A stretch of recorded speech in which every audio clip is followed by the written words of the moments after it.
We could see music mogul Sean Diddy Combs in court this week for a status hearing. His attorney still working to appeal a judge's ruling denying Diddy bail. Denied it twice last week. The Bad Boy Records founder is being held by himself in a Brooklyn detention center, accused of running an enterprise of sex trafficking and forced labor. During a March raid, we all remember this, authorities discovered drugs, AR-15s, and an excessive amount of baby oil and lubricant inside of his home, 1,000 bottles of it.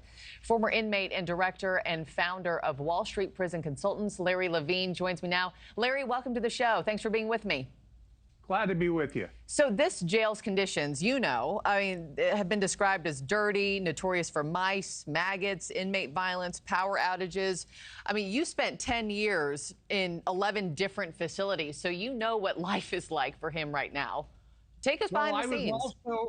I was also at MDC Los Angeles. It's like a cookie cutter of the MDC in New York. So yeah, I do know.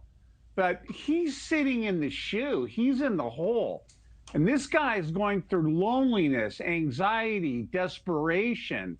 He's on suicide watch. And they hand out like psych meds, like they're M&Ms to these inmates to try to get them to cope with what's going on. So his entire existence is to sit in this little cell, essentially. He can shower 3 times a week. He's not getting any real visits. If his lawyer does a legal visit, they have to come upstairs into the special housing unit to see him.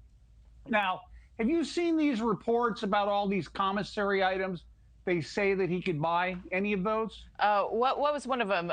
Steak or something? Ribeye, steak. Yeah. I mean, all kinds of nonsense. He's in the shoe, people.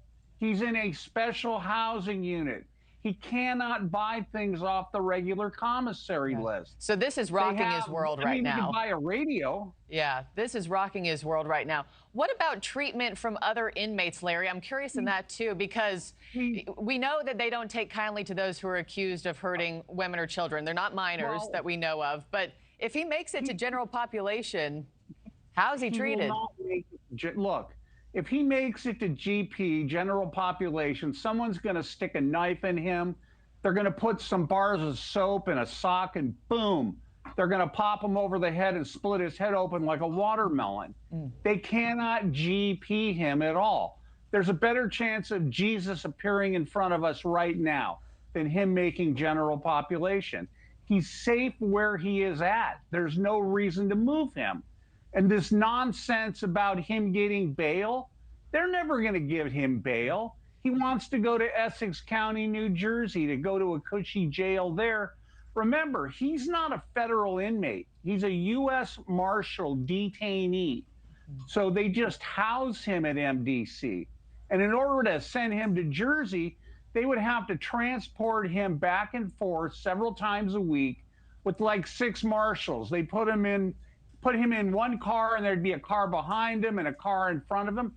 They're not going to do that. So his life essentially at this point is just screwed. And I don't see him ever getting out. And remember, he's fighting his case, right? Yeah, so what does it look like if he's convicted, Larry? Well, it's going to take 3 or 4 years to fight his case. And then they're going to put him in a medium security institution. He's never going to go into a minimum security camp. He's going to be living in a cell, and he's going to be living in an isolated area. Now, maybe he'll associate with some other people that have similar crimes to what he has, but he's never going to be in GP. He's never going to have regular visits.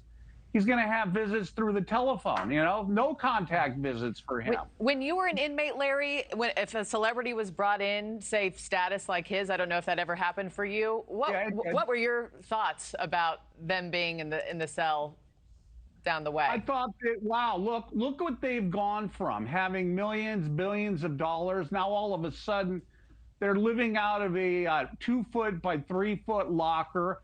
I mean, I saw people that claimed they had a lot of money, were celebrities that were shining people's shoes, ironing people's clothes just to earn commissary money. And a lot of these people, they feel like they're privileged. And when a correctional officer throws a mop at them and tells them to mop the floor, gives them a broom and tells them to sweep out the compound. It's very demeaning to them. Thanks for watching, everybody. Go to joinnn.com to find NewsNation on your television provider. Also, don't forget to click that red subscribe button below to get more of NewsNation's fact-driven, unbiased coverage.